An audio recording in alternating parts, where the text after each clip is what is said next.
Well, I confess to you about my memory issue, and I'll have to tell you this, it wasn't as bad as my friend who, actually he was my mentor. I served as associate pastor to a man in a very large church, and it was a pretty formal church for a Baptist church.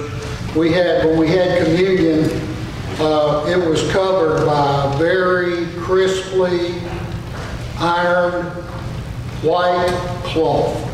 And he and I would take that cloth and we would fold it during the service, just not the American flag, but we would fold it pretty carefully and lay it aside and etc.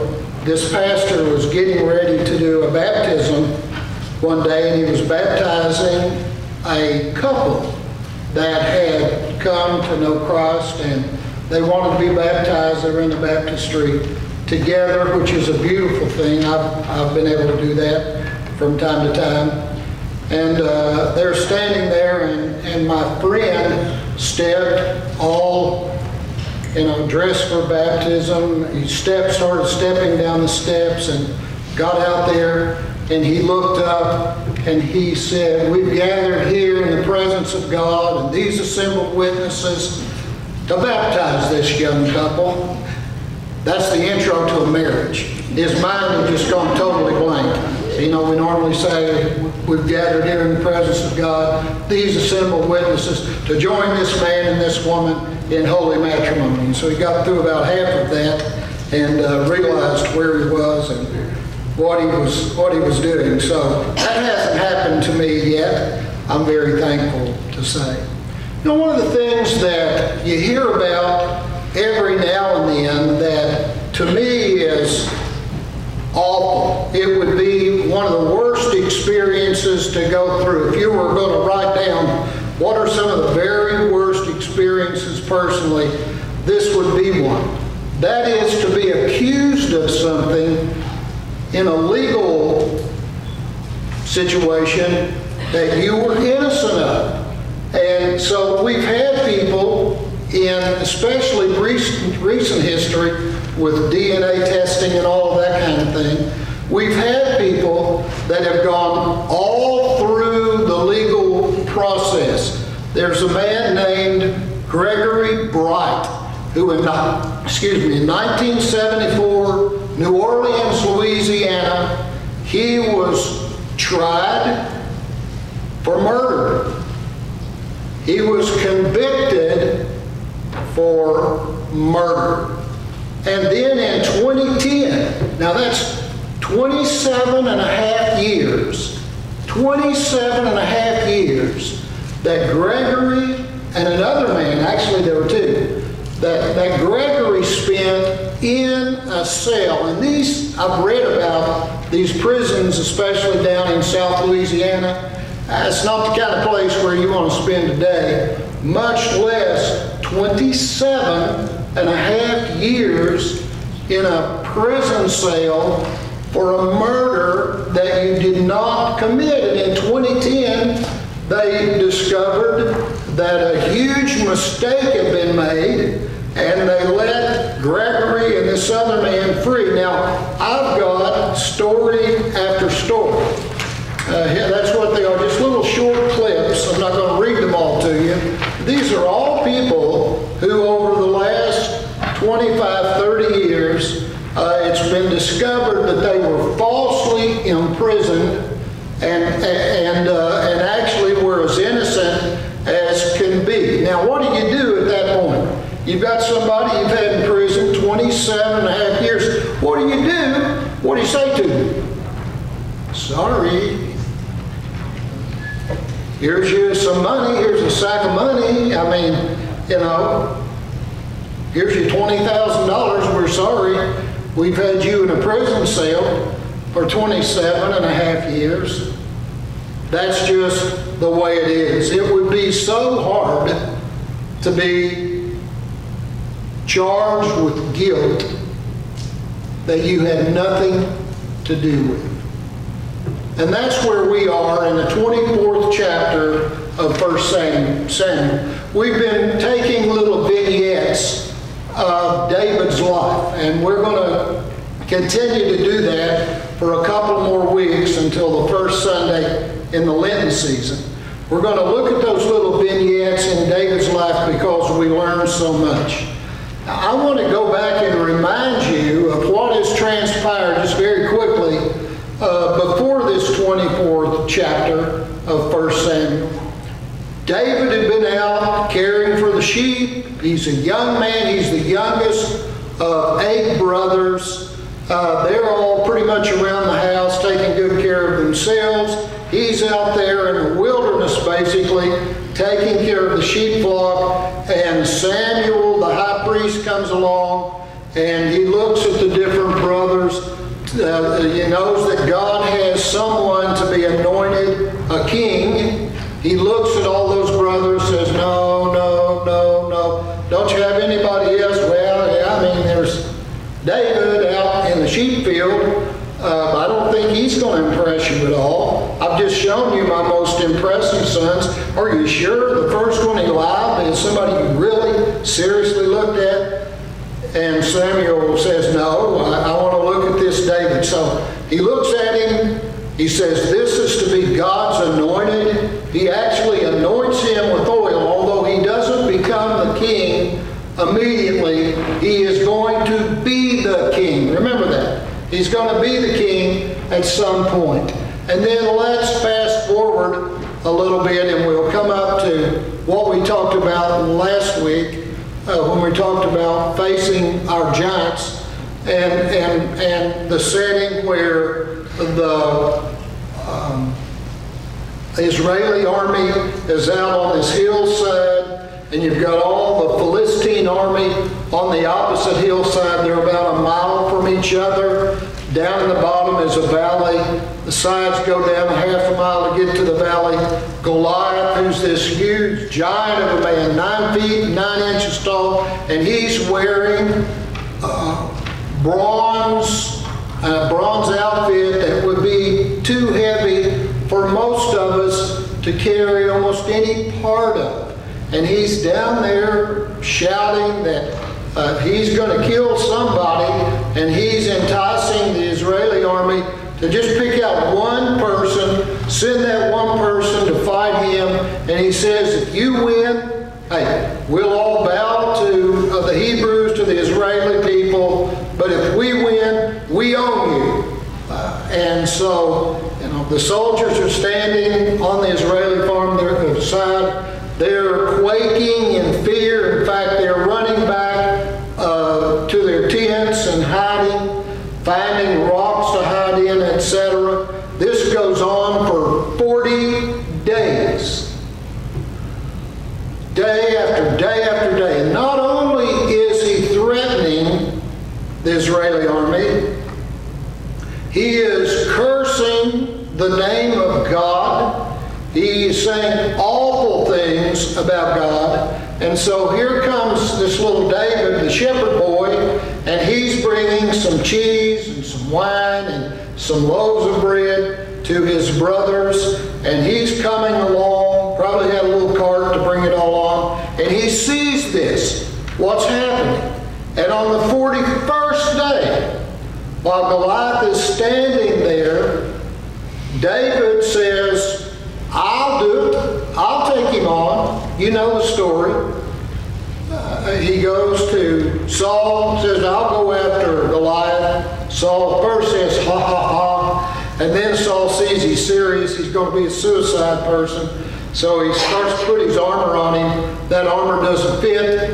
And so David says, oh, none of that. I'll just take my slingshot. He goes down to the bottom of a ravine, the bottom of the valley to the stream bed, picks out 5 smooth stones, 1 stone to kill Goliath, 4 stones to kill his son, who he's convinced will come after him.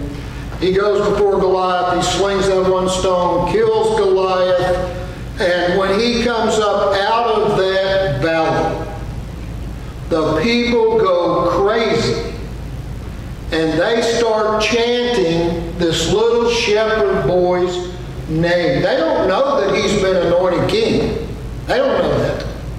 They just know that he went down and saved their hides because they knew they were about to go under the boot of some very bad people. And so they're going crazy and they're shouting, we should make him king. And so Saul, who is the king at this time, and don't forget, Saul was a ferocious soldier. Saul started with such a wonderful future. He was a big soldier, successful in battle after battle. He was God's anointed, don't forget that. He was anointed by Samuel to be the king when they were crying that they wanted a king. That was done. And so Saul is starting to hear that everybody around wants this David to be their new king, and he doesn't like it at all. Would you? I mean, if you have the perks of being the king of Israel, and you had gone out and fought in all of these battles, and you had done all of this tremendous stuff, and had been successful most of the time, would you want that to happen? No, he's human, like everybody else. So what does he do? 24th chapter, 1 Samuel. When Saul returned from following the Philistines, why was he following the Philistines? Because after David killed Goliath, the Philistines weren't good underlings. They just didn't lay down all of their stuff like they were supposed to, like Goliath had promised would happen. And so the Philistines are continuing to make war against the Israelis. And Saul hears about it. He had been chasing David. And he's chasing David because he's going to kill David. He has no qualms about that, no question whatsoever. He will kill David. He's going to chase him until he finds David and he kills him. And he's on the run to fight him. And then he finds out about the problems with the Philistines. He leaves that chase for David and he goes chasing the Philistines. And now, first verse, when he comes back from following the Philistines, he was told, behold, David is in the wilderness of En-Gedi. Then Saul took 3,000 chosen men. 3,000, he's after one person. 3,000 chosen men out of all Israel army, and went to seek David and his men in front of the Wild Goats Rocks. That's just the name of the area that they were in. And he came to the sheepfolds. They had places built out in this wilderness so that shepherds could take their flocks, put them at night in those sheepfolds, take care of them, give them water, look them over, make sure they were doing all right. He comes to the place of the sheepfolds, by the way, where there was a cave, and Saul went in to relieve himself. I'm sorry. This is the Bible, okay? So don't get after me for using those kind of words with you. I'm going to stop 2 or 3 times and do a parenthesis in this sermon. This is one. And you'll hear me say this a lot. The honesty, the truthfulness, the veracity of the Scripture is enough reason in my mind to believe the Bible and become a Christian. You talk to somebody who says, hey, I don't believe that stuff. One of my discussions I want to have with them is, do you see how honest the Scriptures are? I mean, they're telling about Saul going in a cave, as the British would say, he was going to the loo. He was going in there to relieve himself physically. That's impressive to me. I know it's not something that I like to talk about. That's really impressive because I've read many of the other religious documents. I read the Bhagavad Gita. I've read about Taoism, Confucianism. I could go on to several other isms. And it's all like you're reading kind of a fantasy. You get what I'm saying? They tell about Buddha did all these tremendous things that, but you don't find these kind of passages in there. That's what we're seeing here. And I love that. I think that's great. Saul went in to relieve himself. Now David and his men were sitting in the innermost parts of the cave. They're back in this cave that Saul has happened to choose where he would go and relieve himself. I've been in a lot of caves. I know we sometimes in our minds we're thinking, well, how could you have all those men in there with David? And he had an army too. He didn't have 3,000 people, but he had probably hundreds of people with him. They're back there in that cave. I've been in some big caves. I've been in some caves where you could go in there and I mean, you could be lost forever in those places. So that's kind of what's going on here. David and his soldiers are back there in the back innermost parts of the cave. And the men of David said to him, "Here is the day of which the Lord said to you, Behold, I will give your enemy into your hand, and you shall do to him as it shall seem good to you." You can go kill Saul. There he is. He's in a very compromised position. You can go kill him. It'll be easy. And then you can be the king.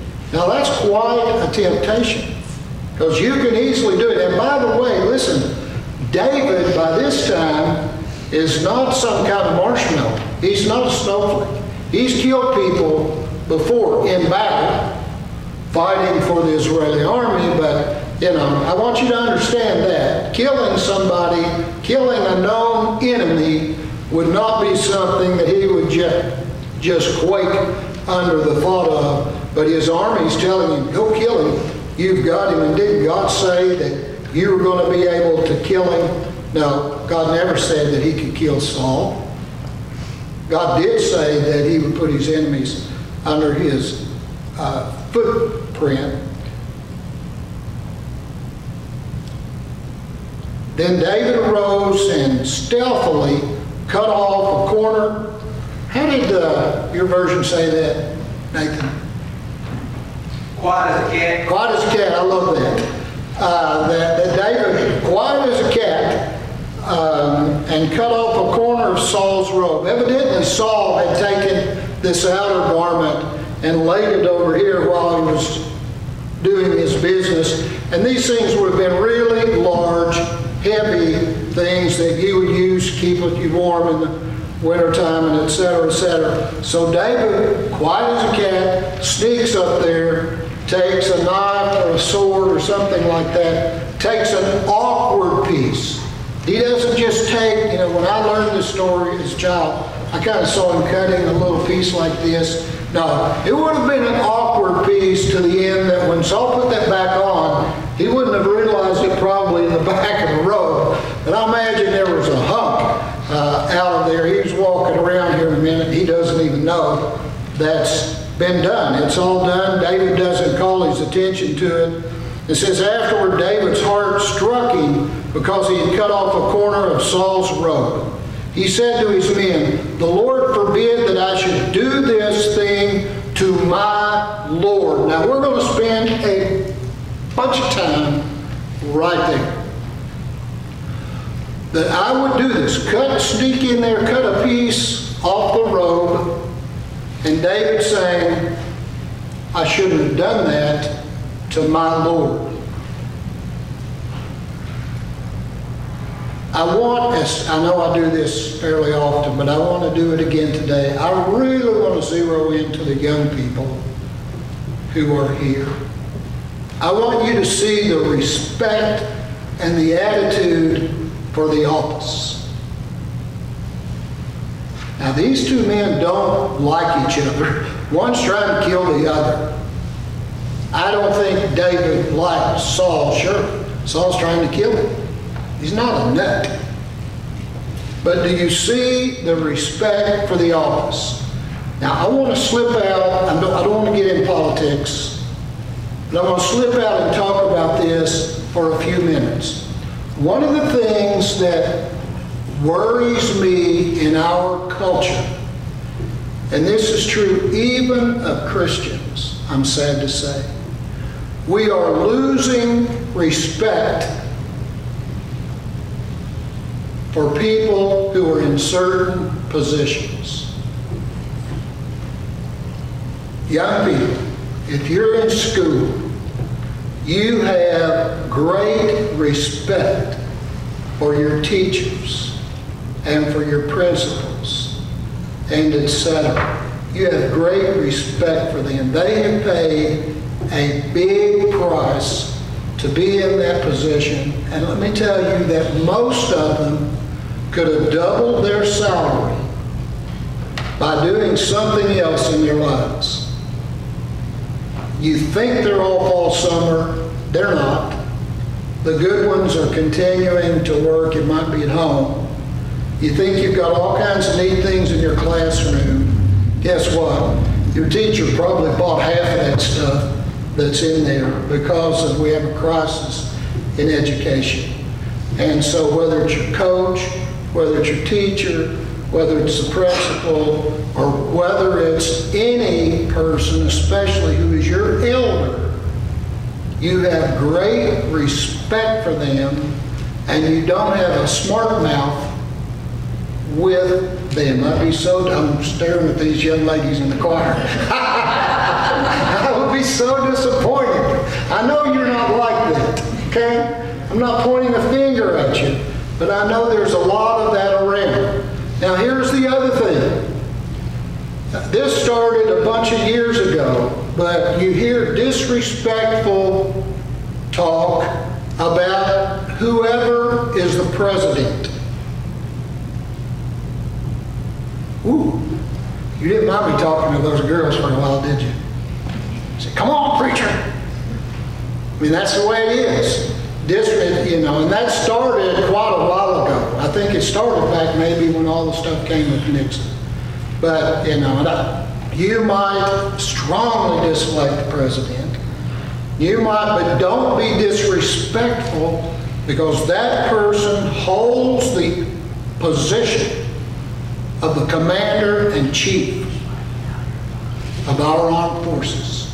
And let me tell you something about the armed forces that I know. I have a friend that taught me this in the Marine. He was in the Marines. And he would salute somebody, an officer who maybe was a scallywag, maybe he was a drunk, and didn't normally command respect. And I asked him one time, why would you salute somebody like that? And he said, in the service, you don't salute the man,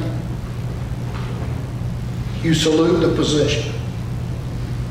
And it's not up to you to choose to salute the ones that you like and the ones that you dislike. I like that. I want us to return, and let's just start it as a church. We can start it right here. That you might despise somebody who's in a position, but you give them the proper respect, and you don't talk about them like they're the dog collector. You give them proper due and proper respect. That's what David is doing right here. In fact, he takes this further. I want you to see, we're going to go on down through here verse by verse. Go back to the 6th verse. He said to his men, the Lord forbid that I should do this to my Lord, the Lord's anointed, to put out my hand against him, seeing he is the Lord's anointed. I see another trend that bothers me. There are more and more ministers who are going through all kinds of problems, and they're treated like they were anybody else in the community, like they were a butcher, a baker, a candlestick maker, that their position is just a professional position in the community. No. I'm old-fashioned. I'm telling you. No. If they are truly called of God, you say, well, how are we going to know that? You won't know it for sure, but I guarantee you, if they're not, God will take way better care of that than you could ever think to do. But they should be treated And I'm not talking, this is not Tim campaigning for himself. Because I see too much of this. I see too much of this where good people in the ministry. I told my Sunday school class just a few minutes ago, I said, I graduated from the seminary in 1984. All of us graduating had a 3-year master's degree in theology. I promise you that 75% of them are not in the ministry today. Now, you talk to our regional minister, John Mobley, or you talk to other people who are out there looking for ministers, you talk to churches that are searching for ministers, and etc. We're getting to a point where people they just don't want to do that. They don't want to do it. And I think part of it is a lack of respect for the position. And I'm not here saying that ministers should be able to get away with anything they want to get away with, and you should just lay down and the church get walked over like a dog or get lied to or whatever. I'm not saying that. But I'm saying a general amount of respect for a person that's in that position. I heard an old black preacher. I heard it a long time ago, but I'll never forget it. He was talking about preachers that were being mistreated, etc. And he said, let me tell you something. He said, you do that, and God will cut your ears off. I'm old-fashioned. I believe it. I believe that that position carries a certain amount of respect. And let me say, by the way, I felt so respected here in this church, and I thank you for that. It's a wonderful place to be. He said to his men, the Lord forbid that I should do this thing to my Lord, the Lord's anointed, put out my hand against him, seeing he is the Lord's anointed. So David persuaded his men with these words and did not permit them to attack Saul. They're ready to kill him, and it would have been a bona fide good killing. Hey, good job. You got this awful, mean man, and he was an awful, mean man. And Saul rose up, left the cave, and went on his way. Afterward, David also arose and went out of the cave and called after Saul, my Lord the king. Here's a man that's been chasing him to brutalize him. My Lord the king. And when Saul looked behind him, David bowed with his face to the earth and paid homage. And David said to Saul, why do you listen to the words of men who say, behold, David seeks your harm? Behold, this day your eyes have seen how the Lord gave you today into my hand in the cave. And some told me to kill you, but I spared you. I said, I will not put out my hand against my Lord, for he is the Lord's anointed. See, my father, see the corner of your robe in my hand, for by the fact that I cut off the corner of your robe and did not kill you, you may know and see that there is no wrong or treason in my hands. Now I want to make this huge point, and then I'm finished. And I will mention this from time to time.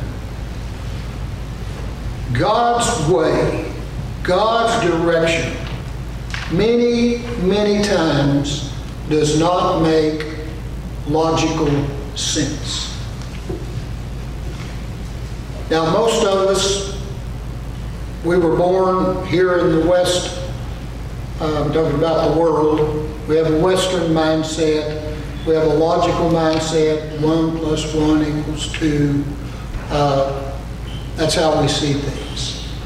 And so, David would have been smart to kill Saul, just to keep himself from being killed. David would have been applauded by all of the men who were serving with him. And this is a tough one, but it's true, David would have been seen in a more esteemed way if he would have killed Saul. And besides that, just from a human standpoint, David would have gotten all the booty. Not just the booty Saul's carrying, but the booty that Saul had, period. He would have been a very rich man. Logically, see this with me. I hope you learn this spiritual lesson, because this relates, you're thinking, what about David, Saul? What's that got to do with us? This relates directly to you and spiritual leadership. Logically, David could have done that. But it wasn't the right thing to do. It wasn't the right thing to do. And all through your lives, I don't care if you say, you're thinking, well, I've lived most of my life. I don't care if you're 92. You have opportunity to make decisions about how you live your life.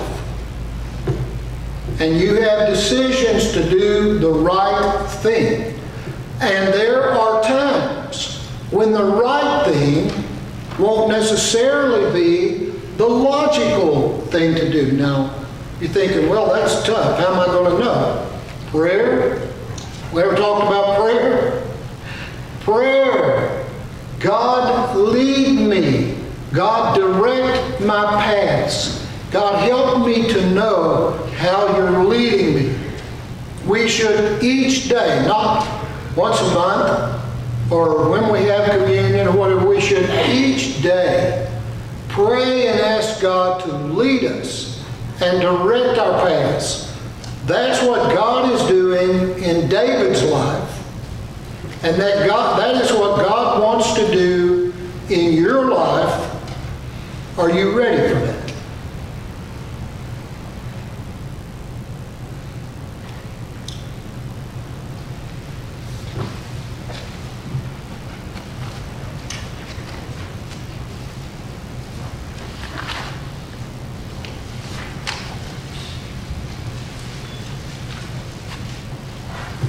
Would you stand for our invitation?